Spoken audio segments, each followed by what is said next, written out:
नमस्कार। 11 बज चुके हैं और 11 बजे वो समय है जब दिन का एजेंडा एकदम साफ नजर आने लगता है और अगले 1 घंटे में हम बात करेंगे उन तमाम खबरों की, सरकार की पहलों की। इसके साथ ही किस तरीके से राजनीति का दाव हर पार्टियां चलती हुई नजर आ रही है वो भी आपको बताएंगे। तो अगले 1 घंटे बने रहिए लगातार हमारे साथ। मैं हूं कृतिका। बुलेटिन की शुरुआत करेंगे, लेकिन आज जिन प्रमुख खबरों पर रहेगी हमारी विस्तार से नजर, वो सबसे पहले आपको बता देते हैं। उसमें सबसे पहली और प्रमुख खबर होगी उत्तर प्रदेश की, जहां उत्तर प्रदेश में इलाहाबाद हाईकोर्ट की तरफ से एक बड़ा फैसला दिया गया। छात्रों के हिजाब को लेकर यह फैसला दिया गया है। अब क्या है ये फैसला और क्या टिप्पणी की गई है हाईकोर्ट की तरफ से, बताएंगे इसके बारे में।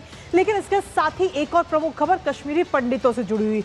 कश्मीरी पंडित जो कभी डर के साए में जी रहे थे, अब आज एक बार फिर से कहीं ना कहीं उनको धमकी भरा एक पत्र मिला है। अब ये पत्र किसने दिया है और क्यों दिया है, क्या कुछ इसमें लिखा है, वो भी आपको बताएंगे। और इसके साथ ही दुनिया भर की जो तमाम खबरें उन पर भी रहेगी हमारी नजर। लेकिन सबसे पहले नजर डालते हैं टॉप लाइन पर।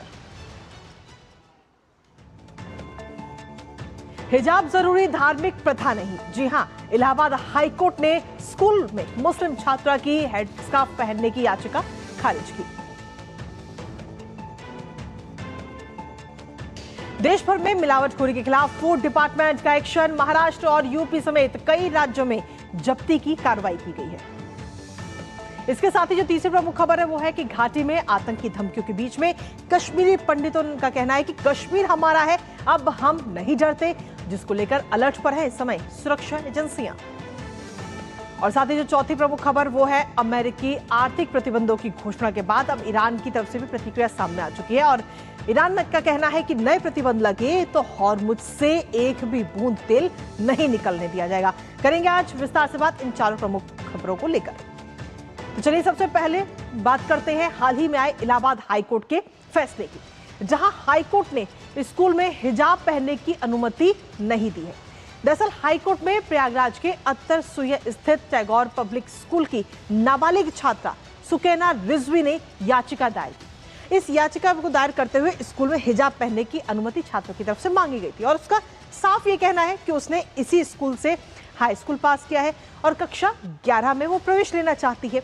छात्रा जो है वो क्लास 6 से यानी कि 6ठी कक्षा से ही स्कार्फ पहनकर लगातार आती रही और इस याचिका को लेकर इलाहाबाद हाईकोर्ट ने अपना निर्णय देते हुए कहा है कि स्कूल में स्कार्फ या फिर हिजाब पहनने की अनुमति नहीं है। स्कूल यूनिफॉर्म अनुशासन, बच्चों के बीच समानता, संस्थागत पहचान और धर्मनिरपेक्ष माहौल को बढ़ावा देता है। यह सभी धर्मों के छात्रों पर समान रूप से लागू होता है।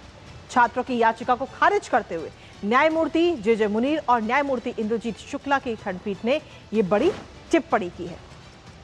तो इलाहाबाद हाईकोर्ट की तरफ से ये टिप्पणी की गई है और सीधे तौर पर हवाला दिया गया है कि धर्मनिरपेक्षता यानी कि स्कूल के अंदर धर्मनिरपेक्षता का माहौल होना चाहिए और इसीलिए कक्षा 11 में छात्रा को अनुमति नहीं दी गई हिजाब पहनने के लिए। और साथ ही ये भी कहा गया कि हिजाब जो है वो धार्मिक प्रथा नहीं है। ये तो ऐसे में इलाहाबाद हाईकोर्ट ने साफ तौर पर अनुमति नहीं दी है।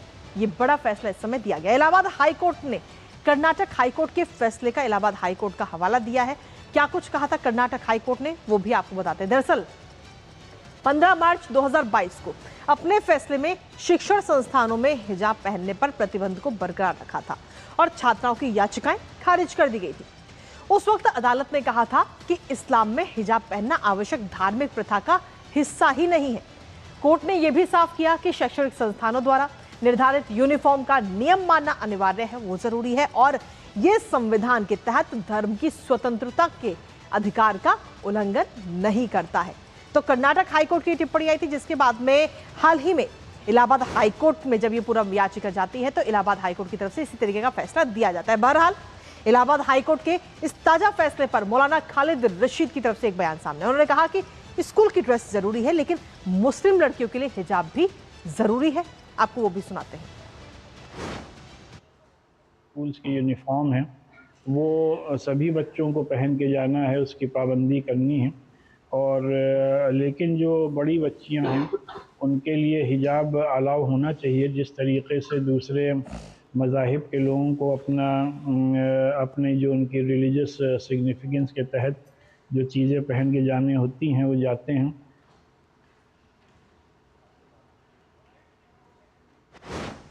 तो कर्नाटक हाईकोर्ट की तरफ से फैसला, जिसके बाद में इलाहाबाद हाईकोर्ट ने यह महत्वपूर्ण और यह बड़ा फैसला दिया। दरअसल एक याचिका दायर की गई थी कि स्कूल के अंदर छात्रा की तरफ से ये याचिका थी कि स्कूल के अंदर उसे हिजाब पहनने की अनुमति दी जाए, जिस पर ये टिप्पणी की गई है हाईकोर्ट की तरफ से। इलाहाबाद हाईकोर्ट ने टिप्पणी करते हुए कहा कि स्कूल में हिजाब पहनना जरूरी नहीं है, वहां धर्मनिरपेक्षता होनी चाहिए और ये पता ना लगे कि कौन व्यक्ति किस धर्म का है। वहां पर स्कूल की जो ड्रेस है, स्कूल के जो रूल्स हैं वो फॉलो होने चाहिए।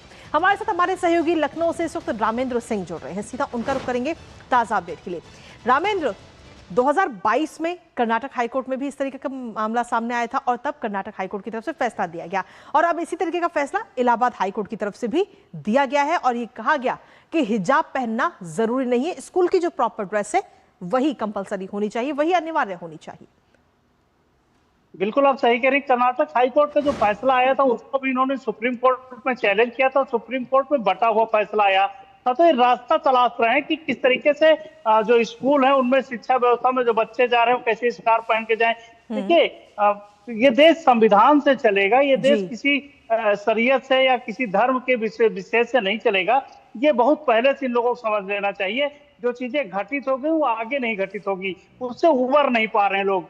देखिए क्या पहचान का संकट जिन लोगों के सामने है, उनको लगता है कि हर जगह पहचान होनी चाहिए, जबकि पहचान स्कूल में तो सभी बच्चे बराबर हैं, स्कूल में सभी छात्र एक साथ जाते हैं, वहाँ कोई धार्मिक पहचान के लिए नहीं जाते, वहाँ तो शिक्षा लेने जाते हैं। तो आप शिक्षा लेने जा रहे हो या धार्मिक पहचान के लिए जा रहे हो, ये इन लोगों को तय करना है। जो छात्र जा रहे हैं उनके गार्जियन को तय करना है। अगर आपको स्कार्फ पहनना तो बहुत सारे संस्थान है, वहां आप जा सकते हो, उसके लिए आपके पास विकल्प खुले हैं। लेकिन अगर कोई संस्थान है उसने अपने नियम कानून बना रखे हैं और डीएम ने उसको बाकायदा लिख के दिया है कि चूंकि कोई एजुकेशन है, बहुत सारे छात्र वहां आ रहे हैं, तो इस तरीके के नियम कानून वहां लागू नहीं किए जा सकते हैं। उसके बाद भी हाईकोर्ट गए और हाईकोर्ट में जो उन्होंने रिट फाइल की उसको हाईकोर्ट ने खारिज किया, कहा कि ये सामान्य प्रथा है, कोई इस्लाम का आवश्यक नहीं कि ये स्कार्फ पहन के जाया जाए और ना इस पर कोई बड़े तथ्य दे पाए। तो हाईकोर्ट, इलाहाबाद हाईकोर्ट ने खारिज कर दिया है। तो जाहिर है कि प्रयास है उनका और सरकार या कोर्ट कानून से बंधे हुए, वो कानून के तहत चीजों को चलाएंगे, यही लग रहा है अभी तक।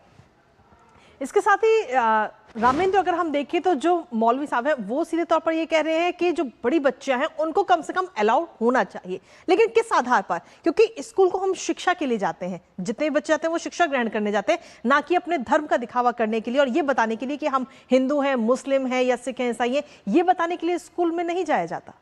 देखिए मौलाना साहब को अपनी सोच परिवर्तित करनी है, वो नहीं कर पा रहे हैं। स्कूल की बच्चियां तो हमारे आपकी घर की जाती है ना। बिल्कुल, आप अपनी सोच को परिवर्तित करिए। हमारी बच्चियां क्या बड़ी नहीं होती? जो 11th में जाती, 12th में जाती है, मेरी बच्चियां नहीं बड़ी होती हैं? या क्रिश्चियनिटी में जो लोग जा रहे हैं उनकी बच्चियां नहीं बड़ी होती? पारसी की नहीं बड़ी होती?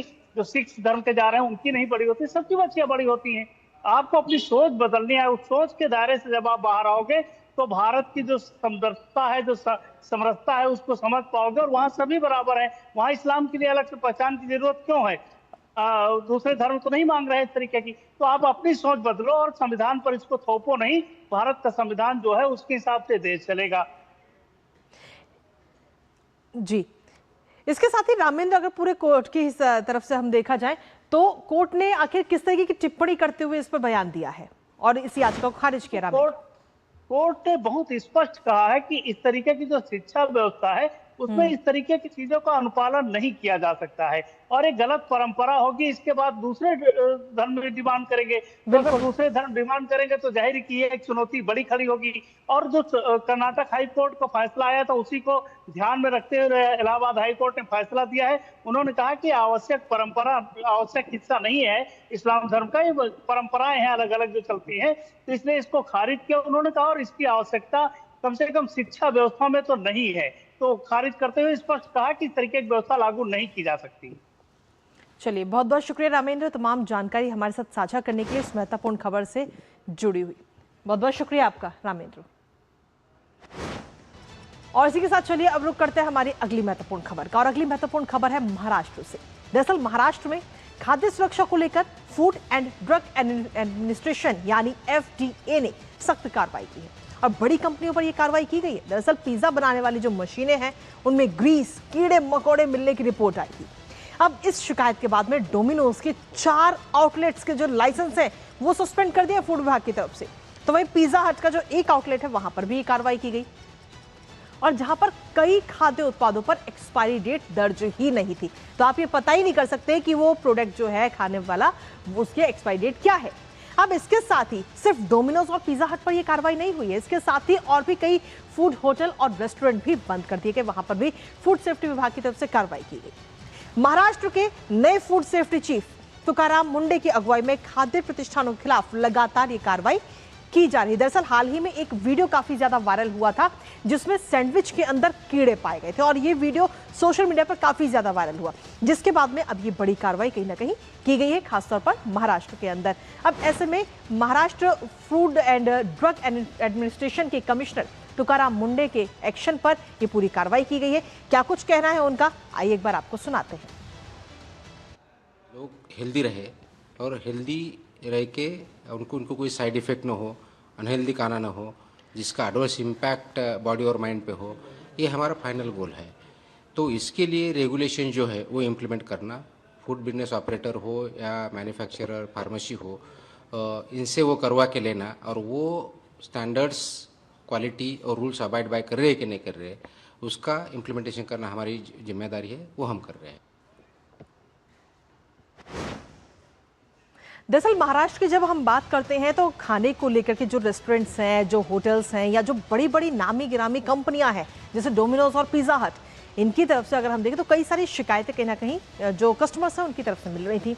कस्टमर की शिकायत के बाद में ये कार्रवाई हुई और कई सारे जो आउटलेट्स हैं उनको बंद कर दिया गया और साथ ही डोमिनोज की अगर हम बात करें तो डोमिनोज के 4 आउटलेट्स पर ये कार्रवाई हुई है और इसके साथ ही पिज़्ज़ा हट के 1 आउटलेट को सस्पेंड कर दिया गया। और सिर्फ ये बड़ी नामी गिरामी कंपनियां नहीं, जो होटल्स चलाते हैं वहां पर भी इस तरह की कार्रवाई की गई है। यानी कि कुल मिलाकर जो फूड सेफ्टी विभाग है वो महाराष्ट्र में इस समय एक्शन मोड में नजर आ रहा है। लगातार शिकायतें आ रही थी, आखिर महाराष्ट्र में ये एक्शन क्यों हो रहा है, एक सेकंड में वो भी आपको फटाफट से दिखाते हैं। दरअसल इस एक्शन की अगर हम बात करें तो ये एक्शन लिया जा रहा है क्योंकि मशीनों में चिकनाई की शिकायत कहीं ना कहीं मिल रही थी कि मशीनों में चिकनाई हो रही है और इसके साथ ही साफ सफाई की काफी ज्यादा कमी, क्योंकि फूड सेफ्टी विभाग की जब हम बात करते हैं तो खाने में कितनी सफाई के साथ वो खाना बनाया जा रहा है ये बहुत ज्यादा जरूरी है। आखिर कौन कौन सी कमियां नजर आई हैं एक बार वो भी हम आपको बता देते हैं इसके जरिए, क्योंकि सीधे तौर पर ये एक्शन इसलिए हुआ है कि मशीनों में चिकनाई पाई जा रही थी और इसकी शिकायत कस्टमर्स की तरफ से कई बार की गई थी। और सिर्फ मशीनों की सफाई नहीं, मशीनों में चिकनाई नहीं, बल्कि कीड़े मकोड़े तक मिले थे, जिसका हाल ही में एक वीडियो वो भी सामने आया था कि एक सैंडविच में एक व्यक्ति सैंडविच खरीदता है, उसको जैसे ही वो ओपन करता है तो उसके अंदर जिंदा कीड़े मिले, जिसके बाद में अब ये बड़ी कार्रवाई की गई। इसके साथ ही जहां पर ये खाना पूरा बन रहा है वहां पर पेस्ट कंट्रोल नहीं किया गया था, जिसकी वजह से कीड़े मकोड़े वहां पर इधर उधर घूम रहे थे। पका हुआ और कच्चा खाने को अलग अलग वहां पर नहीं रखा गया था, जबकि नियम ये कहता है कि पका हुआ खाना और जो कच्चा खाना है उसको अलग अलग रखना है। इसके साथ ही जो क्वालिटी है खाने की वो भी, उसमें जो बेकार वाला जो तेल होता है, घटिया क्वालिटी का जो तेल होता है उसका इस्तेमाल किया जा रहा था। और जो नियम होते हैं रेस्टोरेंट चलाने के, होटल चलाने के, या कोई भी अगर आप फूड का आउटलेट खोल रहे हैं तो उसमें जो नियम है उनका सीधे तौर पर उल्लंघन किया जा रहा था, जिसको लेकर के महाराष्ट्र में ये बड़ी कार्रवाई इस समय की गई है। और लगातार जो शिकायतें आ रही थी उसके बाद में ये बड़ी कार्रवाई की गई। लेकिन सिर्फ महाराष्ट्र की ये बात नहीं है, महाराष्ट्र के अलावा उत्तर प्रदेश की अगर हम बात करें तो वहां पर भी मिलावटखोर जो हैं वो इस समय काफी ज्यादा सक्रिय हैं। महाराष्ट्र में दरअसल आपको बता दें कि महाराष्ट्र के अलावा उत्तर प्रदेश की जब हम बात करें तो क्योंकि कई सारे त्योहार अभी आने वाले हैं। सबसे पहले राखी का त्योहार है और राखी के त्योहार पर कई हर जगह अगर हम देखें तो मिठाइयाँ मिलती हैं, घेवर मिलता है। उसके बाद में जन्माष्टमी है, जन्माष्टमी पर कई सारे काफ़ी चीज़ें बनाई जाती हैं। तो ऐसे में मिलावटखोर जो है वो सक्रिय है, लेकिन उन पर भी नकेल कसने के लिए खाद्य विभाग जो है वो पूरी तरह से तैयार है और काफ़ी ज़्यादा कार्रवाई खाद्य विभाग की तरफ से की गई है। यूपी में त्योहारों से पहले मिलावटखोर सक्रिय और लेकिन उन पर नकेल कसने के लिए खाद्य विभाग पूरी तरह से एक्शन मोड में दिखा, जहां नोएडा के खाद्य विभाग ने सेक्टर 72 के सरफाबाद में एक रसगुल्ला बनाने वाली जो यूनिट है वहां पर छापेमारी की, जिसकी ये तस्वीरें भी इस समय हम आपको दिखा रहे हैं। और इस दौरान मिठाइयों पर मक्खियां, मच्छर पाए जाने के बाद में लगभग 100 किलो रसगुल्ले जो हैं वो नष्ट कर दिए गए। विभाग ने जांच के लिए पनीर, घेवर और खोया समेत कई सारे जो खाने की चीजें हैं उनके 7 नमूने लिए हैं जो कि भेजे गए हैं। अब उनकी जांच की जाएगी कि आखिर वो कितने सही हैं, कितने गलत है, कितनी मिलावट उनके अंदर की गई है और एक इंसान के लिए वो कितने हानिकारक हैं या हानिकारक नहीं है। इन तमाम चीज़ों को लेकर अब जांच की जाएगी। उसके लिए वो सैंपल जो नमूने हैं वो इस समय ले लिए गए हैं। दरअसल ये कोई पहली बार नहीं है, जब भी तीज त्योहार नजदीक आते हैं तो इस तरह जो मिलावटखोरी लोग हैं वो एक्शन मोड में आते हैं, वो एक्टिव हो जाते हैं और लोगों को पैसे तो उनसे पूरे लिए जाते हैं, लेकिन पैसे लेने के नाम पर उनके साथ धोखाधड़ी कहीं ना कहीं की जाती है। जो सामान उनको दिया जा रहा है उसमें पूरी तरह से मिलावट होती है और जो कि उनके शरीर के लिए बेहद ही नुकसानदायक होता है। हमारे साथ हमारे सहयोगी शिशिर शेलार इस वक्त जुड़ गए हैं ताजा अपडेट के साथ मुंबई से, सीधा उनका रुख करेंगे। शिशिर, सीधे तौर पर अगर हम देखें तो बड़ी कार्रवाई महाराष्ट्र के अंदर की गई है और महाराष्ट्र में खाद्य विभाग की तरफ से ये बड़ी कार्रवाई, और इसमें छोटे मोटे होटल रेस्टोरेंट नहीं बल्कि बड़ी नामी गिरामी कंपनियां, डोमिनोज और पिज्जा हट जैसी कंपनियों के भी नाम इसमें सामने आए कि उन्होंने भी अपने आउटलेट्स पर सफाई नहीं रखी थी, कीड़े मकोड़े, चिकनाई, इन तमाम शिकायतों के बाद में ये कार्रवाई हुई। देखिए, महाराष्ट्र की बात करें तो महाराष्ट्र में पिछले अगर 3 से 4 महीने का अगर वक्त देखें, जब से हमने देखा कि एफडीए कमिश्नर तुकाराम मुंडे ने इस डिपार्टमेंट को ज्वाइन किया, उसके बाद हमने देखा कि लगातार ताबड़तोड़ एक्शन जो है फूड एडल्ट्रेशन के खिलाफ महाराष्ट्र में जारी है। अब तक जो आंकड़े, वो पहले आंकड़ों की बात करता हूं मैं, तकरीबन 3000 ऐसे कमर्शियल एस्टेब्लिशमेंट्स है जहां पे होटल्स है, ईटरीज है, वहां पर अब तक जो है डिपार्टमेंट द्वारा रेड की गई है। हालांकि कुछ लोगों के लाइसेंस भी सस्पेंड किए गए हैं और इन रेड्स में छोटे मोटे नाम नहीं है बल्कि मैकडॉनल्ड जैसे जो मल्टी फूड आउटलेट्स है उनका भी नाम शामिल है, पार्ले एग्रो जैसी बड़ी कंपनीज है एफएमसीजी की, उनका नाम शामिल है और साथ ही साथ सिर्फ प्राइवेट जगह पर ये एक्शन नहीं लिया गया। जबकि मैं कहूंगा सरकारी कैंटीन्स है, फिर चाहे वो मंत्रालय हो, महाराष्ट्र का सेक्रेटरीट हो या फिर बॉम्बे हाईकोर्ट की कैंटीन, यहां पर भी जो है एफडीए द्वारा रेड डाली गई है। कुछ डिस्क्रिपेंसीज वहां पर भी पाई गई है और ये भी जो है संज्ञान में लाया गया। तो आप समझ सकते हैं कि किस प्रकार से एक वाइड स्प्रेड एक्शन महाराष्ट्र में लिया जा रहा है। शुरुआत हुई थी गुटखा से,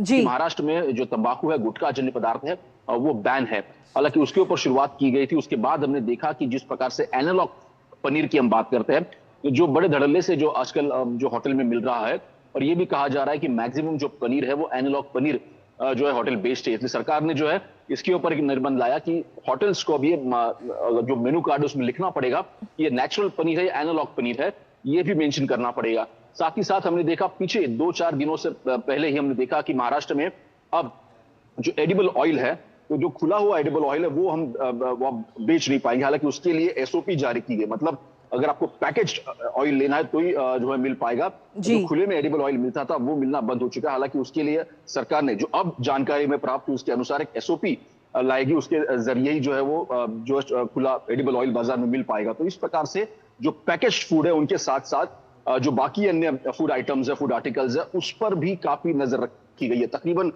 जो रिसेंट रेड उसके आंकड़े की बात करूं, तकरीबन 57 से 58 जो है जगह पर फिलहाल जो है रेड एफडीए द्वारा लगाई गई है। साथ ही साथ ये तो हो गई होटल्स की बात, लेकिन जो कमर्शियल साइट्स है, मतलब जिससे हम फूड डिलीवरी ऑर्डर करते हैं, उनकी अगर बात करें, जोमैटो हो, स्विगी हो, उनके जो स्टोर्स है, उनके जो वेयर हाउसेज है, वहां पर भी जो है रेड की गई है। वहां पर देखा गया कि किस प्रकार से सामान रखा जाता है। जो ई कार्ट साइट्स है, फिर चाहे अमेजोन की बात करें जो फूड सप्लाई करती है, इन पर भी ध्यान रखा गया है। तो ये सभी वाइड स्प्रेड एक्शन ये हालत है कि खासतौर पर जो लोग इस प्रकार से अडल्ट्रेट खाना बेच रहे थे, अब उन पर कहीं ना कहीं लगाम लगती हुई नजर आ रही है। ठीक है, आपके पास वापस आएंगे, लेकिन इसी बीच सीधा रुक करते हैं लखनऊ का। मुख्यमंत्री योगी आदित्यनाथ क्या कुछ कह रहे हैं वो आपको सुनाते हैं। आने के बाद 2018 में बाण सागर की परियोजना पूरी की, 2.5 लाख हेक्टेयर भूमि को ये सिंचाई की सुविधा दे रही है। फिर हमने अर्जुन सहायक परियोजना को बुंदेलखंड की दिशा से इसको पूरा करवाया। इसने महोबा से लेकर के बांदा तक सिंचाई की सुविधा को आच्छादन बढ़ाया। और बाद में 2021 में हम लोगों ने सरयू नहर राष्ट्रीय परियोजना का कार्य पूरा किया। ये बहराइच से लेकर के गोरखपुर तक 9-10 जनपदों को 14 लाख हेक्टेयर भूमि को सिंचाई के अतिरिक्त सुविधा दे रही है। यह योजना सरयू नहर राष्ट्रीय परियोजना कब बनी थी? 1972 में।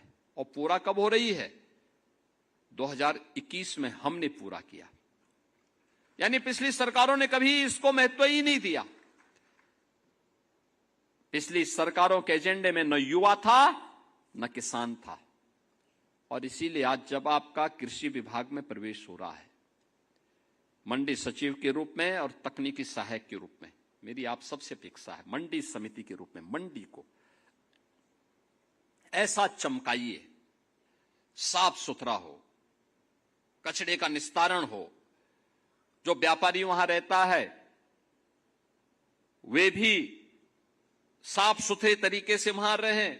जो किसान मंडी में आता है उस किसान के लिए वहां पर हम व्यवस्थाएं दें, बुनियादी सुविधाएं भी दिए, बैठने की व्यवस्था भी करें, अन्नदाता किसान को सम्मान मिले, रंग रोगन करने की व्यवस्था हो, उन ग्रामीण सड़कों को जो मंडी समिति के अंतर्गत हैं उनका समय पे चयन और समय पे उनका निर्माण हो, मंडी समिति के शेड अच्छे हों और प्रभावी हों, और किसान की उपज को वहां पर प्रोक्यूर करने की व्यवस्था और एमएसपी देने का उचित प्लेटफॉर्म भी हो। मंडी को हमें ई नाम से जोड़ने की कार्रवाई को भी आगे बढ़ाना चाहिए। ये प्रक्रियाएं अगर हम समय पे करते हैं, योगदान देते हैं, तो यह देश के प्रति हमारा कर्तव्य होगा। यही हमारे लिए नेशन फर्स्ट है। नेशन फर्स्ट या भारत माता की जय करने से जय नहीं होता है। इसके लिए अपने कर्तव्यों का ईमानदारी पूर्वक निर्वहन करना है। तकनीकी सहायक के रूप में आपकी जिम्मेदारी होनी चाहिए किसान को तकनीक के साथ जोड़ना। इरिगेशन में कैसे हम खेत को पूरा पानी से लबालब करने की बजाय ड्रिप इरिगेशन को कैसे महत्व दे सकते हैं, स्प्रिंकलर प्रणाली को कैसे हम प्रभावी आगे बढ़ाने में योगदान दे सकते हैं, कैसे हम आधुनिक तकनीक का उपयोग करवा सकते हैं, इससे आमदनी कई ज्यादा बढ़ेगी किसान की, कैसे हम 100 फसली ले सकते हैं, कैसे किसान की आमदनी को बढ़ाने के लिए उसको वैल्यू एडिशन के साथ जोड़ा जा सकता है। ये सभी कार्य अगर आप समयबद्ध तरीके से बढ़ाएंगे इसका लाभ होगा। आपके प्रति अन्नदाता किसान के मन में एक श्रद्धा और सम्मान का भाव पैदा होगा। आप में से ज्यादातर लोग किसान परिवार से जुड़े हुए हैं। उस किसान के लिए जो सर्दी गर्मी बरसात की परवाह किए बगैर पेट भरता है, हम सबका, प्रदेश का, देश का, दुनिया का, उस अन्नदाता किसान के प्रति हमारे मन में सम्मान का भाव होना चाहिए। सम्मान का भाव होगा तो प्रदेश प्रगति करेगा।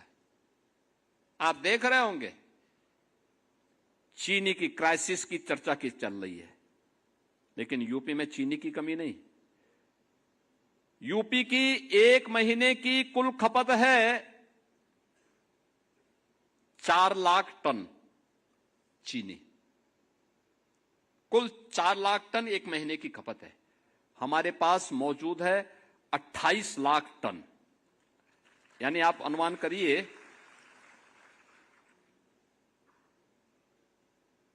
7 महीने की चीनी हमारे पास मौजूद है, और हम 15 अक्टूबर से फिर चीनी मिल चालू करेंगे तो 90 लाख टन यानी 900 लाख कुंटल चीनी का फिर से प्रोडक्शन अपनी चीनी मिलों के माध्यम से कर देंगे। यानी इतने बड़े पैमाने पर सामर्थ्य यूपी के पास है। यूपी की 25 करोड़ जनता का ही नहीं, भारत की 140 करोड़ जनता का पेट भरने की सामर्थ्य यूपी रखता है, और उसके लिए तकनीकी सहायक में आपकी एक बड़ी भूमिका हो सकती है। कृषि विज्ञान केंद्र के माध्यम से बहुत अच्छे कार्य वर्तमान में कृषि विज्ञान केंद्र चलने शुरू हुए हैं, कृषि विश्वविद्यालय चल रहे हैं, और इस समय प्रधानमंत्री जी की प्रेरणा से कृषि वैज्ञानिक और तकनीकी सहायक अब खेत की बात यानी खेती की बात खेत में करने लग गए। लैब तो सीधी तस्वीरें आपको दिखा रहे थे उत्तर प्रदेश के लखनऊ से, जहां पर मुख्यमंत्री योगी आदित्यनाथ एक कार्यक्रम में शामिल हुए, जहां पर युवाओं को उनके जॉब के लिए जो पत्र हैं वो दिए गए, ज्वाइनिंग पत्र, जहां मुख्यमंत्री योगी आदित्यनाथ ने कृषि क्षेत्र में किस तरीके की जो समस्याएं हैं उनका निवारण किस तरीके से करना है ये बात युवाओं को बोलते हुए वो नजर आए। और इसी बीच रुकेंगे छोटे से ब्रेक के लिए, आप बने रहिए हमारे साथ।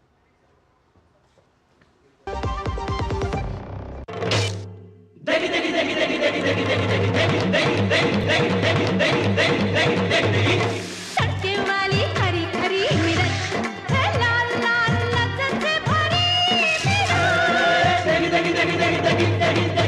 मिर्च, बरसों से जाती पड़ती मिर्च, MDH की देगी मिर्च, देगी मिर्च का तड़का, अंग अंग फड़का। MDH की देगी मिर्च। मेरी पसंद, मेरी पसंद, मेरी पसंद। मेरी पसंद। हमारी पसंद। हम सब की पसंद। मजबूत देश का मजबूत सरिया हो गया स्टील। ओ हरी भैया, अरे वाह, खेतों में कौन सी फसल लगाए हो? 12 महीने कमा कर दे ऐसी फसल। क्या? मैंने नया व्यवसाय शुरू किया है। उसके लिए पैसे? इसमें किसी निवेश की जरूरत ही नहीं। अच्छा मुखिया जी। अरे मुखिया जी नमस्ते। अरे हरी, कब आ रहे हो? आप बस चलिए, मैं पहुंचता हूं। अब मैं LIC एजेंट हूं। LIC एजेंट बनो, अब बड़ा सोचो। हमारी वेबसाइट पर जाएं या अपनी नजदीकी LIC शाखा से संपर्क करें। और ब्रेक के बाद एक बार फिर से स्वागत आप सभी का। अब बात करते हैं अगली खबर की, कश्मीरी पंडितों को लेकर। जी हाँ, घाटी में अब वो पहले जैसे हालात नहीं रहे हैं जब कश्मीरी पंडित खौफ के साए में जीने को मजबूर थे और आतंकियों की धमकियों के कारण वहां से पलायन भी कर गए।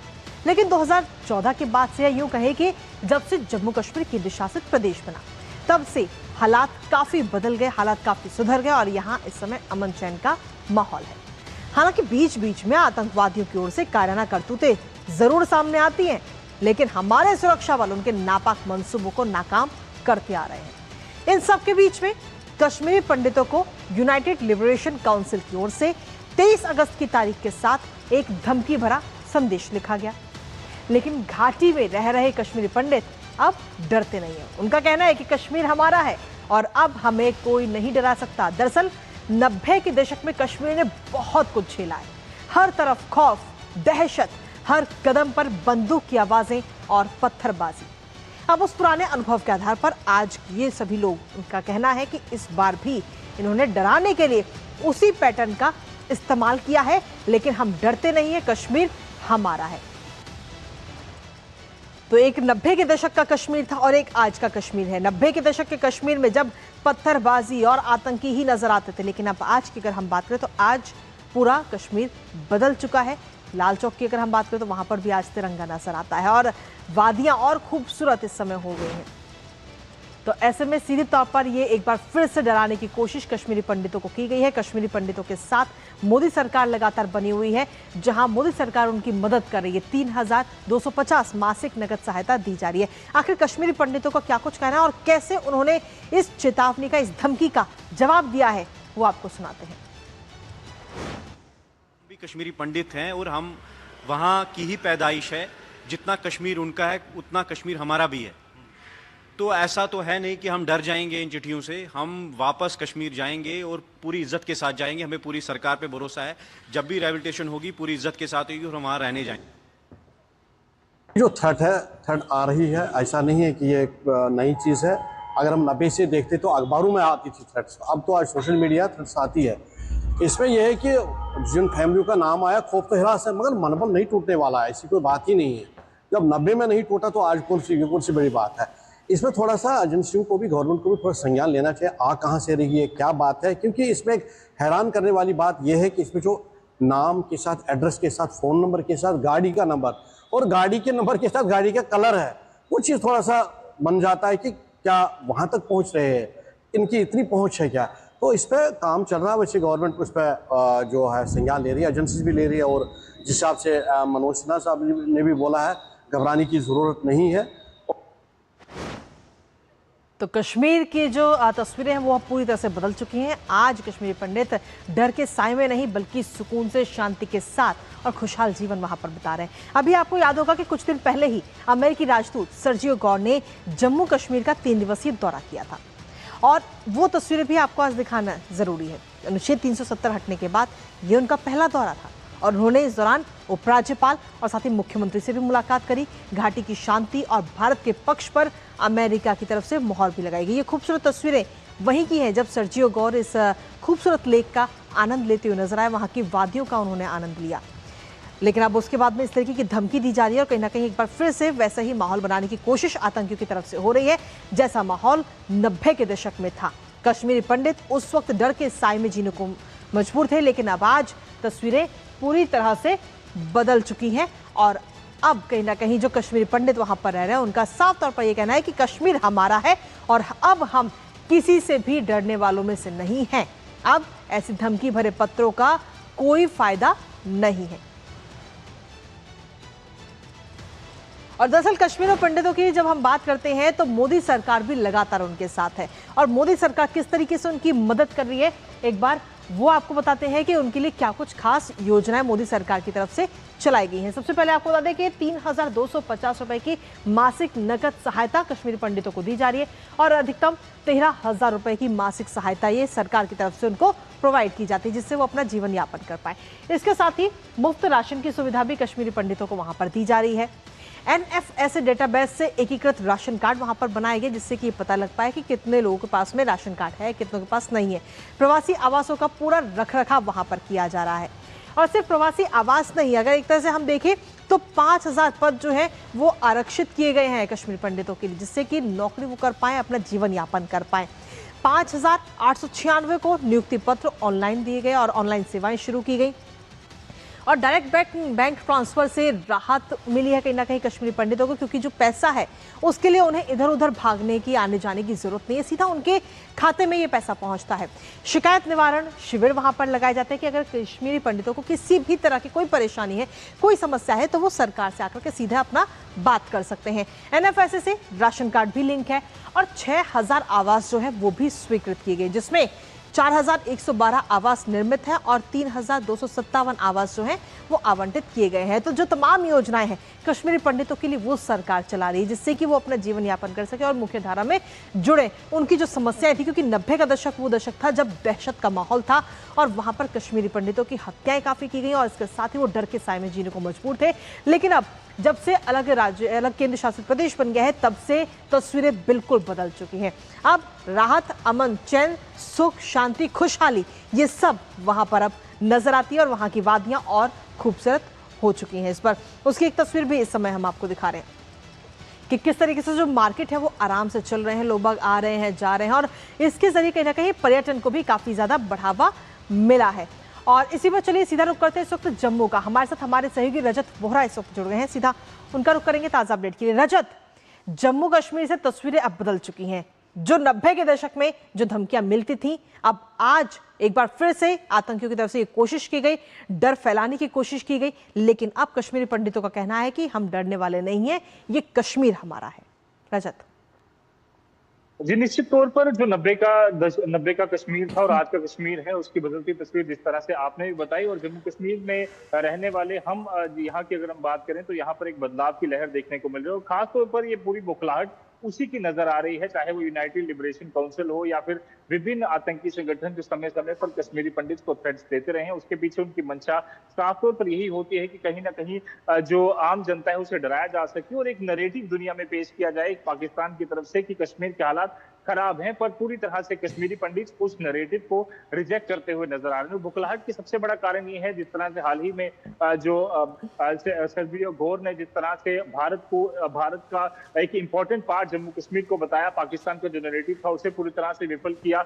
और दूसरी तरफ पाकिस्तान के अंदर खाने जहां पर POJK में हालात खराब है। तीसरी जो महत्वपूर्ण बात यह है कि कश्मीरी पंडितों के लिए जो हाल ही में सरकार ने कदम उठाए, जिसमें पुराने जो केसेस काफी सालों से जो बंद पड़े हुए थे, टेरर विक्टिम्स के केसेस थे, चाहे वो सरला भट्ट का केस हो या फिर टीकालाल टपलू का केस हो या फिर विभिन्न जो लोगों की हत्याएं की गई टेररिस्ट द्वारा, उनके केसेस वापस खुल रहे हैं। कई सारे ओवरग्राउंड अंडरग्राउंड वर्कर्स का पकड़ा जाना उसमें यहाँ पर शामिल है। और इसके अलावा भी कई सारे ऐसे महत्वपूर्ण कदम जो कहीं ना कहीं उठाए जा रहे हैं लगातार जम्मू कश्मीर सरकार द्वारा, केंद्र सरकार द्वारा, मोदी सरकार द्वारा, जो कि कहीं ना कहीं डायरेक्ट बेनिफिट कश्मीरी पंडित को कर रहे हैं। और एक रिहेबिलिटेशन पॉलिसी के तहत लगातार काम किया जा रहा है, जिसमें चाहे कश्मीरी पंडित को वापस बसाने के लिए वहां पर उन्हें नौकरी देने की बात हो या फिर विभिन्न तरह की जो स्कीमें हाल ही में शुरू की गई थी, उसका कहीं ना कहीं जो फायदा है कश्मीरी पंडित को मिल रहा है। यही कारण है कि अब आतंकी संगठन पूरी तरह से बुखलाए हुए हैं और अब उनका जो नैरेटिव है वो पूरी तरह से चलने वाला नहीं है। कश्मीरी पंडित के अंदर एक कॉन्फिडेंस है जो कहीं ना कहीं अब दिखता हुआ नजर आ रहा है। और यही कारण है कि लगातार पाकिस्तान और आतंकियों के हर एक थ्रेट को वो पूरी तरह से विफल कर रहे हैं, उसे पूरी तरह से नकार रहे हैं। उनका कहना है कि हम वापस बचेंगे, कश्मीर हमारा है और हम इन धमकियों से डरने वाले यहाँ पर नहीं है, क्योंकि हमारे लिए मोदी सरकार, केंद्र सरकार ने सुरक्षा भी मुहैया करवाई है, हर एक तरह की जो स्कीम है वो भी हमें मिल रही है। तो साफ तौर पर हर एक तरह से जो सपोर्ट उन्हें मिल रहा है। यही कारण है कि आज कॉन्फिडेंस इतना ज्यादा कश्मीरी पंडित का बढ़ चुका है कि इस तरह की धमकियों से वो डरने वाले नहीं है। भले ही लगातार पाकिस्तान अपनी कोशिश जरूर करता रहेगा, पर कश्मीरी पंडित के अंदर जो एक कॉन्फिडेंस बिल्डिंग मेजर्स की जो स्टेप्स उठाए गए थे हाल ही में केंद्र सरकार द्वारा, उससे कहीं ना कहीं, और खासतौर पर जिस तरह से आपने NFSA डेटाबेस की बात की, उसके बाद अब कश्मीरी पंडित को ये पता चल रहा है कि किस तरह से उन्होंने उनकी जिंदगी में बदलाव यहाँ पर हो रहा है, और लगातार डायरेक्ट बेनिफिट ट्रांसफर की वजह से लगातार जो पैसा उनके खाते तक पहुंच रहा है, 13,000 रुपया मासिक उनके पूरे परिवार को यहाँ पर मिलता है, जो कि कहीं ना कहीं उन्हें आर्थिक रूप पर भी मजबूत करता है और कश्मीर में जाने के लिए एक कॉन्फिडेंस देता है। और यही कारण है कश्मीरी पंडित पूरी तरह से डरे नहीं है, और हर एक जो नैरेटिव पाकिस्तान का है, टेरर ग्रुप्स का है, वो पूरी तरह से उसे नकारते हुए और पूरी तरह से ये कह रहे हैं कि हम वापस जाएंगे और कश्मीर हमारा है, हम डरने वाले नहीं हैं। बिल्कुल, इसके साथ ही हमने अपने दर्शकों को वो तस्वीरें भी दिखाई जब हाल ही में सर्जियो गौर की वहां की यात्रा रही, 2 दिन की यात्रा, और इस दौरान काफी खूबसूरत तस्वीरें भी सामने आई और उन्होंने सीधे तौर पर अब अमेरिका का क्या कुछ पक्ष है भारत को लेकर, कश्मीर को लेकर, वो भी वो रखते हुए नजर आए। कहीं ना कहीं ये भी कहा जा सकता है कि इसकी वजह से और आतंकियों को ये लग रहा हो कि यार कश्मीर तो उनके हाथ से चला जाएगा। जी, निश्चित तौर पर जिस तरह से अमेरिकी दूतावास ने जो बयान दिया, उन्होंने कहा कि जम्मू कश्मीर भारत का एक इम्पोर्टेंट यानी कि एक बहुत ही महत्वपूर्ण हिस्सा है। तो ये दिखाता है कि पाकिस्तान जो नैरेटिव, चाहे वो अमेरिका के पास जाकर या UN में या दुनिया के अलग अलग मंचों पर जाकर कहता रहता है कि भारत जो है कहीं ना कहीं अत्याचार करता है, बट जम्मू कश्मीर की जब तस्वीरें अमेरिकी जो एम्बेसडर है उन्होंने खुद देखी, तो उन्होंने साफ तौर पर देखा कि यहाँ तो पूरी बदली हुई तस्वीरें हैं। यहाँ पर वो जब शिकारा में बैठे हुए डल लेक का नजारा देख रहे थे, इसके अलावा अलग अलग जगह पर वो जा रहे थे, उसके बाद उन्होंने लद्दाख का भी दौरा किया और वहां पर भी देखा कि किस तरह से खासतौर पर अनुच्छेद 370 हटने के बाद किस तरह की तस्वीर अब बदली हुई है। तो जो नैरेटिव पाकिस्तान का था वो पूरी तरह से अब विफल हो चुका है, और यही कारण है कि बुखलाहट नजर आ रही है, और इस तरह के थ्रेट्स देखकर वो कहीं ना कहीं अपने नैरेटिव को जिंदा रखना चाहते हैं, बट वो कामयाब नहीं होंगे। चलिए, बहुत बहुत शुक्रिया रजत, तमाम जानकारी हमारे साथ साझा करने के लिए इस महत्वपूर्ण और बड़े मुद्दे को लेकर के।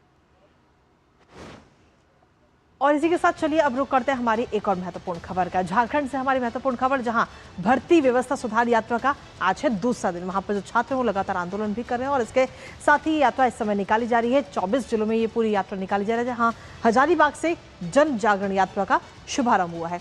आज की कई सारी तस्वीरें भी अभी सामने आ चुकी हैं। यात्रा को छात्रों का काफी भरपूर सहयोग भी मिल रहा है, समर्थन मिल रहा है, और ये जन जागरण यात्रा में अगर हम देखें तो देवेंद्र महतो भी मौजूद नजर आ रहे हैं। छात्र नेता देवेंद्र नाथ महतो के ऐलान के मुताबिक बीते कल से झारखंड के सभी 24 जिलों में 24 संकल्प के साथ JPSC और JSSC की परीक्षा में गड़बड़ियों को लेकर भर्ती व्यवस्था सुधार यात्रा ये निकाली जा रही है, और इस यात्रा का आज है दूसरा दिन। ये यात्रा पूरी तरह से संवैधानिक, लोकतांत्रिक और शांतिपूर्ण तरीके से हो रही है। महतो का यह भी कहना है कि किसी भी प्रकार की हिंसा या कानून व्यवस्था को प्रभावित करने वाली गतिविधि का इस अभियान से कोई संबंध नहीं होगा। तो सीधे तौर पर भर्ती व्यवस्था सुधार यात्रा का आज दूसरा दिन है, और पूरे झारखंड की जब हम बात करते हैं तो झारखंड के जो 24 जिले हैं उनमें ये यात्रा निकाली जा रही है, और इस यात्रा की शुरुआत हेमंत सोरेन का जो गांव है वहीं से की गई है। अब इस यात्रा के जरिए वो बाकी लोगों का, बाकी छात्र छात्राओं का समर्थन जुटाने की समय कोशिश करते हुए नजर आ रहे हैं, जिससे कि सरकार पर और दबाव बनाया जा सके। हालांकि पिछले कई दिनों से लगातार ये आंदोलन किया जा रहा है अपनी मांगों को लेकर, लेकिन अब उनका ये कहना है कि सरकार की तरफ से मांगे पहले मानी गई थी, लेकिन अब उसके मुताबिक सरकार काम करती हुई नजर नहीं आ रही, इसलिए भर्ती व्यवस्था सुधार यात्रा का ये निकाली जा रही है 24 जिलों में। तो इस पर नजर हमारी लगातार बनी रहेगी, लेकिन इसी बीच रुकेंगे बुलेटिन में वक्त एक छोटे से ब्रेक का। आप बने रहिए हमारे साथ।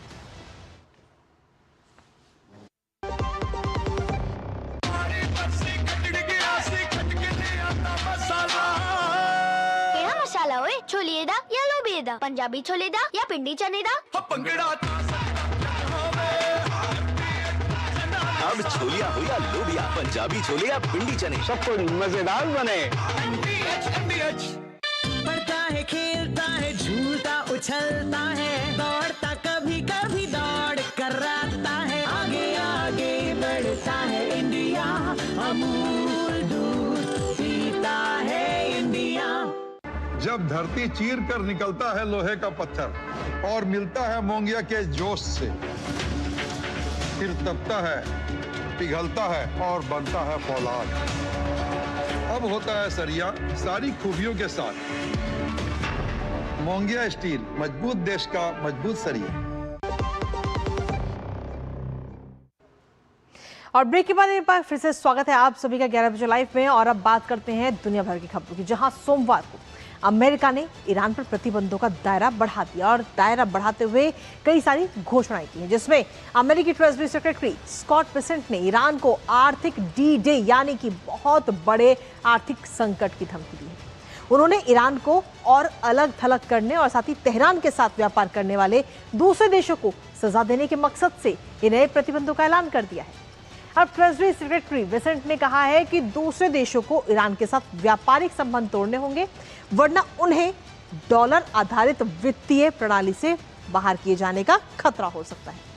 अमेरिकी ट्रेजरी विभाग ने एक प्रेस रिलीज की। इस प्रेस रिलीज में कहा गया कि नए प्रतिबंध 5 अहम सेक्टर, जिसमें डिजिटल एसेट्स, टेक्नोलॉजी, गोल्ड यानी सोना, एविएशन और शिपिंग पर यह केंद्रित है।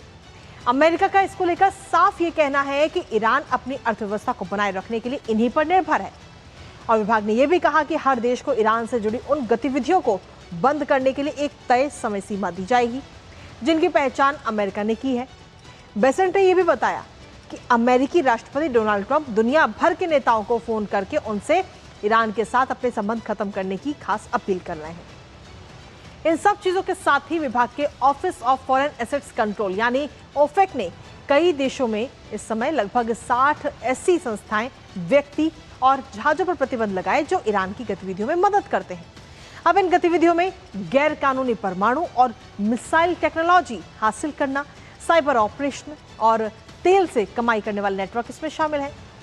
OFAC ने कई ऐसे जनरल लाइसेंस भी रद्द कर दिए जिनके तहत तो पहले ईरान को कुछ खास तरह के पैसे भेजने यानी रेमिटेंस और ईरानियों को अमेरिकी सांस्कृतिक और शैक्षणिक प्रणाली तक पहुंच की इजाजत थी। इसके अलावा ट्रेजरी विभाग ने हॉर्मुज स्ट्रेट यानी हॉर्मुज जलसंधि मध्य में शिपिंग से जुड़ी ईरान की मांगों को मानने पर भी प्रतिबंधों के जोखिम के बारे में अतिरिक्त गाइडेंस इस समय जारी किया है। तो सीधे तौर पर अमेरिका की तरफ से ईरान को लेकर ये प्रतिबंध इस समय बढ़ा दिए गए हैं और सीधा असर उनके आर्थिक पर डालेंगे, उनकी आर्थिक व्यवस्था पर।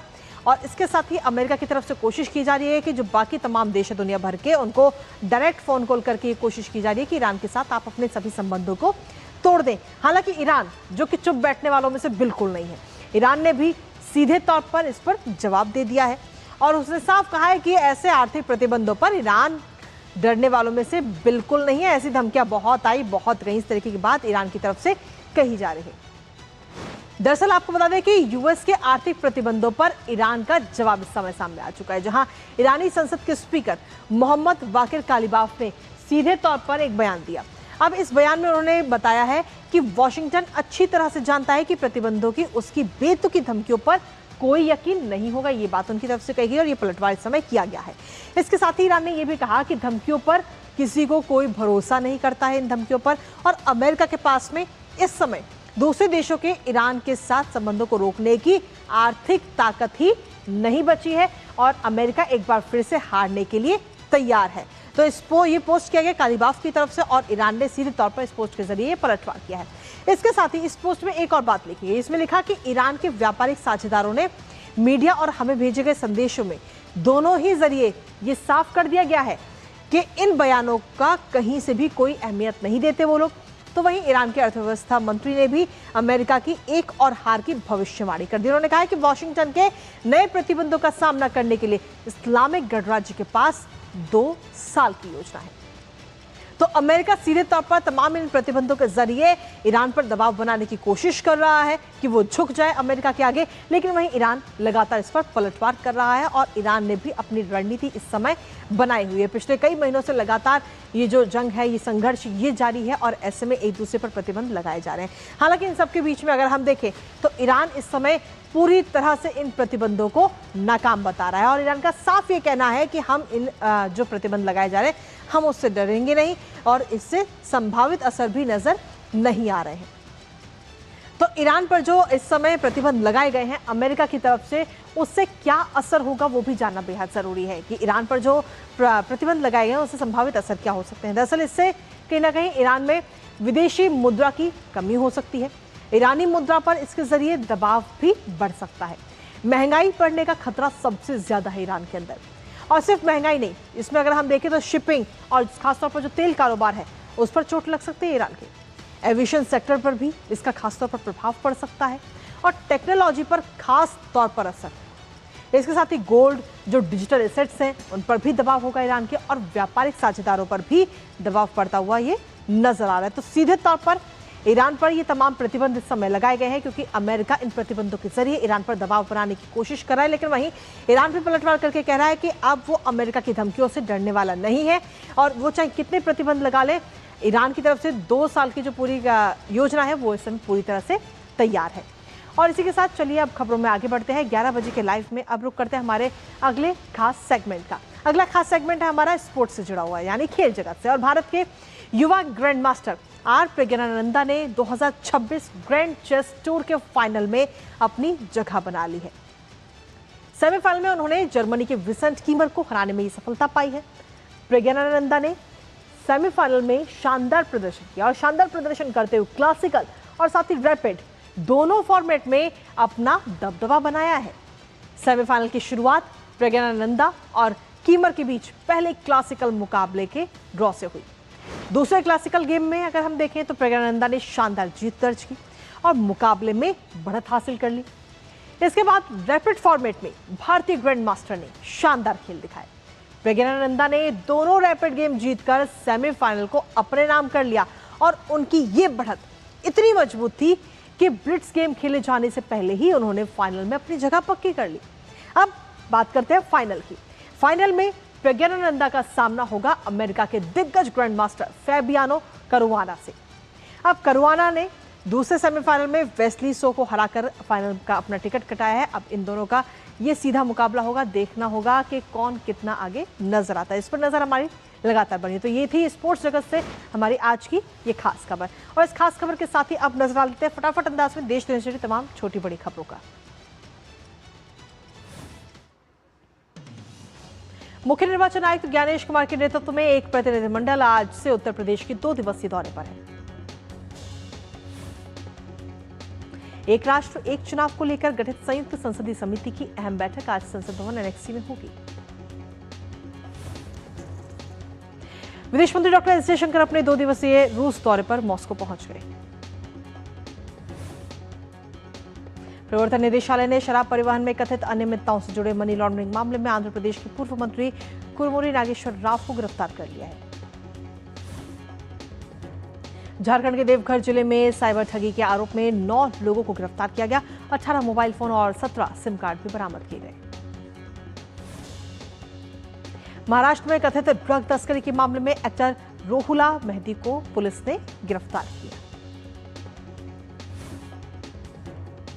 देश में H1N1 को लेकर घबराने की जरूरत नहीं है। ICMR के अनुसार किसी भी नए स्ट्रेन की पहचान नहीं हुई। उत्तर प्रदेश में चंदौली पुलिस ने गोवध निवारण अधिनियम के मामले में फरार चल रहे 25,000 रुपए के इनामी वांछित आरोपी को गिरफ्तार किया। मौसम विभाग के अनुमान के अनुसार आज भी दिल्ली में बादल जमकर बरसे, जिससे दिल्ली के लोग गर्मी से राहत मिली। और जन्माष्टमी से पहले राजधानी दिल्ली के प्रसिद्ध इस्कॉन टेम्पल में तैयारियां इस समय जोरों पर है। और चलिए, ये तो बात रही देश दुनिया से जुड़ी तमाम छोटी बड़ी खबरों की, लेकिन इसके साथ ही अब बात कर लेते हैं मार्केट की। शेयर बाजार आज कहां पर है, सोने की कीमत क्या कुछ कह रही है और चांदी के भाव क्या कुछ है। सबसे पहले आपको दिखा रहे हैं सोना चांदी के भाव। सोने चांदी के भाव की अगर हम बात करें तो सोना और बढ़ गया है, 0.23% की बढ़ोतरी हुई है सोने में, जहां 1,63,600 रुपए सोना जो है प्रति 10 ग्राम इस समय हो गया है। वहीं चांदी की अगर हम बात करते हैं तो चांदी थोड़ा सा घटी, यानी कि 0.18% के दाम घटे हैं और चांदी हो चुकी है इस समय 2,43,770 रुपए प्रति 1 किलोग्राम। तो ये था सोना चांदी का भाव, जो बीते कल और आज में कितना अंतर रहा है। सोना चांदी के बाद में आज का बाजार क्या कुछ कहता है वो आपको बता दें। आज अगर हम देखें तो एक नज़र में सेंसेक्स है, निफ्टी 50 और निफ्टी बैंक, ये तीनों ही आज लाल निशान के साथ खुले। जहां सबसे पहले सेंसेक्स की अगर हम बात करें तो लाल निशान के साथ -166.24 और इसके साथ ही सेंसेक्स जो है 77,202.87 पे आज खुला। निफ्टी 50 की अगर हम बात करें तो वो 24,143.75 पर आज खुला है। निफ्टी बैंक की अगर हम बात करें तो 57,401.05 पर आज निफ्टी बैंक खुला। तो ये तीनों ही आज लाल निशान के साथ आज खुले हैं। तो ये आज का बाजार और सोना चांदी के दाम में कितना परिवर्तन आया है वो हमने आपको इसके जरिए बताया। और इसके साथ ही आपको बता दें आज की एक अच्छी बात, दरअसल यूपीआई के जो है वो 10 साल पूरे हो रहे हैं और 10 साल पूरे होने पर आज प्रधानमंत्री नरेंद्र मोदी ने सोशल मीडिया प्लेटफॉर्म एक्स पर एक वीडियो साझा किया है और इस वीडियो को साझा करते हुए उन्होंने लिखा है कि एक दशक पहले यूपीआई लॉन्च किया गया था जो भारत के डिजिटल पेमेंट के सफर में एक बड़ा मोड़ साबित हुआ। यूपीआई का दायरा और पहुंच ऐसी है कि हर भारतीय को इस पर गर्व होना चाहिए। मुझे अपने यूपीआई अनुभव के बारे में बताएं और ये भी कि इसने आपकी जिंदगी पर क्या असर डाला है। तो इसको एक वीडियो के साथ उन्होंने शेयर किया है, वो वीडियो आपको दिखाते हैं।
तो यूपीआई से जुड़ा हुआ ये वीडियो प्रधानमंत्री नरेंद्र मोदी ने आज साझा किया है। दरअसल आपको बता दें कि साल 2016 में आज ही के दिन यानी कि 10 साल पहले आज ही के दिन यूपीआई को लॉन्च किया गया था और आज यूपीआई सिर्फ आज की अगर हम बात करें तो सिर्फ भारत में नहीं बल्कि दुनिया के और भी कई देशों में यूपीआई के जरिए पेमेंट किया जा रहा है। भारत के यूपीआई का इस्तेमाल हो रहा है और यूपीआई ने अपनी एक अलग पहचान बनाई और प्रधानमंत्री नरेंद्र मोदी ने इस वीडियो को साझा करते हुए कहा कि आपके अपने जीवन में यूपीआई ने क्या कुछ बदलाव लाए हैं वो आप साझा उनके साथ कर सकते हैं। और इसी के साथ फिलहाल 11 बजे लाइव में मुझे और हमारी पूरी टीम को दीजिए अनुमति।